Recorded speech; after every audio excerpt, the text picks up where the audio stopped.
Blessed be the God of righteousness. Blessed be the God of mercy. Blessed be the God of truth, for he is a God worthy of your praise. Take it upon yourself in this day to bless the God, Abraham, Isaac, and Jacob. Bless his name, family.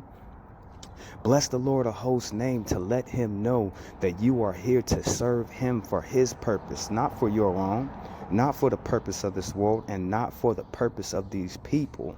All glory given to he who lives forever and knows all things. Now, family, coming forth out of my Sabbath weekend, I was somewhere. I was at the Walmart, family. I was trying to get some pants for work. And as I was, the small story, let me go ahead and get it all the way out, because I already did this message and it didn't turn out the way that to my liking.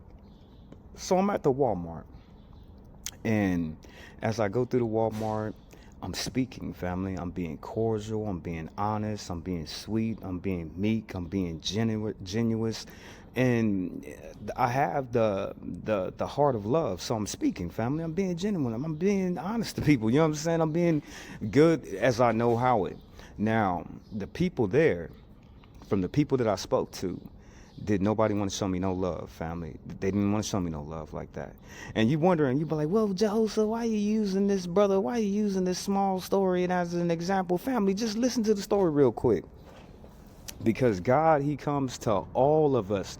They don't call him the great comforter for no reason. They don't call him the great counselor for no reason. They call him these things for a reason. So, and he comes to all of us, family, big, small, tall, rich, poor, sick, healthy, smart, dumb. It doesn't matter, family. You know what I'm saying? God, he comes to, he's not a respecter of a man or a woman. He gives everybody the same choice of a chance of an opportunity to serve, to praise, and to honor him with their life. So I'm in the Walmart and I'm speaking. God, he came to me. He was all like, now you know the reason. Now you know I'm judging all these people through their actions through you.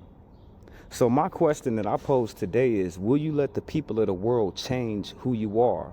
Will you let the circumstances of your situation stop you from being the loving, caring being that God made you to be blessed in abundance in this world? Will you let them stop you, family?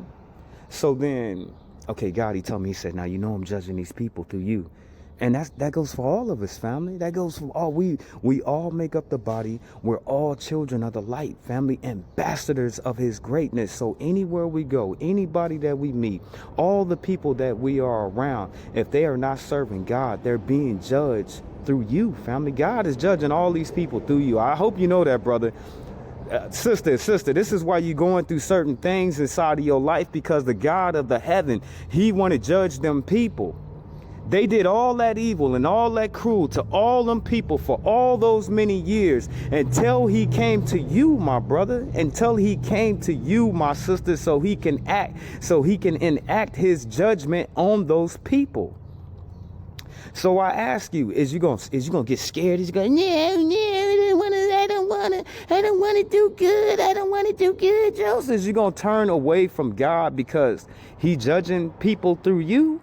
Is you gonna sit up here and let the circumstances of the situation tainting your love for God? Will you let those people make you turn away from God?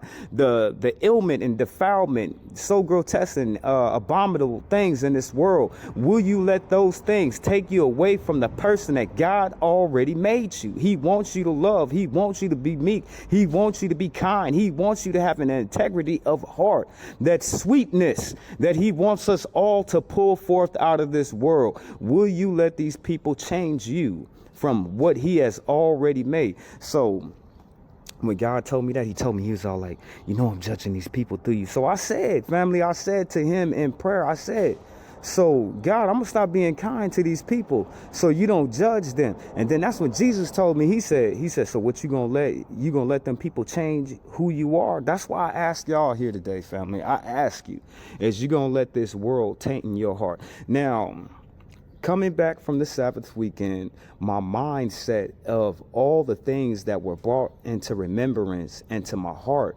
And where my focus was, I had to re-summarize. I had to go all the way back to the book of Genesis, family, just to remember what are the curses and the blessings that's on so-called black people. I had to, family. I had to. And it's a damn shame when your grandfather and your grandmother came out of being property, they were never given riches or anything, family. They wasn't, but the Bible, that's what it says, family. You know what I'm saying? It said we would go in captivity a second time. We're here the second time. Now we're coming out the end of it. And America is fighting so bad to give up them riches, family. It's going to happen. Keep on fighting. Now, from the minor prophets that I went to, because I had to go through Deuteronomy, and I had to go through all of the beginning of Genesis. I had to read all of Genesis, family, to be refreshed. Then I had to go all the way back to the book of Deuteronomy, do all the studies in Deuteronomy to know exactly where I'm at in time, to know exactly the principles that I'm not supposed to be going against, or God is going to wear my bottom out. He going to tear me up, family. He going to throw me right up in the pit with all them alligators if I'm not acting right, family. So it was brought to me, okay, we studied Hosea. You know, your brother, I can be honest with you, and I can sit here and tell you that I'm no different than the prophet Hosea, because me and him have to do that same walk. I had to do it just like him, family. That's why when it comes to relationships, I'm not playing any games. But I found myself in the book of Micah also, of the studies that I was doing over the Sabbath weekend, and it was reminded to me through the scriptures several times, family. It is very important for us to stay in constant communication with our God, family. God, I'll give you this example. God broke that lady car down. He broke sister girl car down because she ain't even been praying in a long time. Could you imagine God would do somebody like that, family? You know what I'm saying? I'm just saying, family, he's having problems with his house. The only reason why he having problems with his house is because he's not praying the way that he used to. God will have all these sets of events happen to a woman or a man just to grab their attention. It is very important to stay in communications. The grandpa up over there, God sent him to the hospital because he stopped praying, family. Can you imagine that? So when people sit up there and they play games with God and they be like, oh, he's so loving and he's so forgiving and he's so this and he's so that. If he's all of that, then he has to be everything of what the Bible says he is. I don't know, family, why this world have taught you a false God and taught you a false Jesus. But that's all right. I'm going to teach you the real one. And anybody that come against me, they'll never be able to stand, because I have God who lives in me, who is my will. He's willing me. Remember, this is my sanctioned, set apart, anointed time to speak to my brothers and sisters out here in the world that make up the same body that I am aligned to. So God, he said, them people, they going through all that stuff in their life and they don't even know why they going through it. He's personally putting them through all that stuff that they will have to endure, with all of their suffering, of their sacrifices, of all their losses that they're taking in their life, just because they forgot to pray. Just because that they let the world call them and get them wrapped into what the world is asking of them and their wants itself in the world, to where it blinded them away from God, family. He wants to stay in communication with you at all time. God will tear a man all the way down just to build a man back up again. Now, we know that this is a given. This is true for our strength. But then you have on one hand, God setting all these things that's happening to those people in their life. They're not doing anything wrong besides from the fact that they forgot about their first love. They're not out here stealing. They ain't out here killing. They ain't out here lying. They ain't out here cheating. They ain't out here being abusers of themselves and abusers of this world. They're not scam artists and trying to get people for money. God's sending them through all that stuff just because they forgot to pray, family. They cut off their communications with the Most High Yah. And that's a problem, for they have already been chosen by him.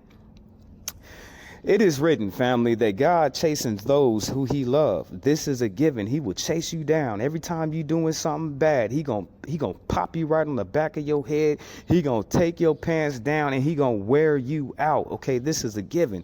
But what about those who forgot what they first love was? Him, his glory, him, his joy, him, his kind heart, him, his sweetness, your God. So all I can say for today, family, don't forget about your first love, family.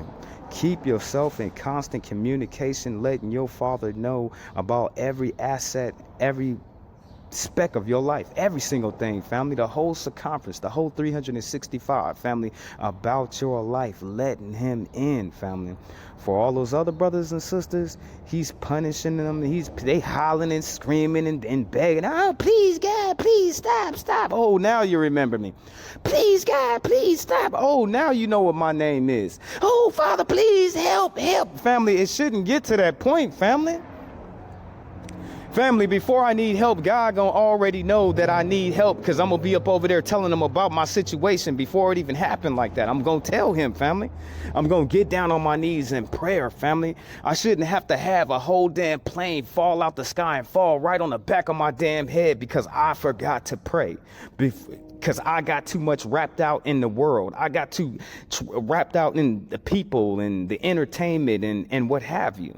So the one message that I can bring and set before my brothers and sisters in this day that God has blessed for, this is the day that the Lord has made for us. All I can say to you, my brothers and sisters, besides from the seeking out for God, he gives you more life. Seeking out for the righteousness that's in this world, God has promised by his own name that he will give you more life. By you searching after him, family, for you looking for him, family, he's going to give you more life. So if it's more life, it has to be more favor. If it's more favor, it has to be more grace. If it's more grace, then it has to be more healing. So all I can say to all the saints out here in the world, all my brothers and sisters, all my prophets and prophetess and priests and priestess and kings and queens, remember to honor your God with your prayer. Now I got to get out of here. All glory be given to Yah.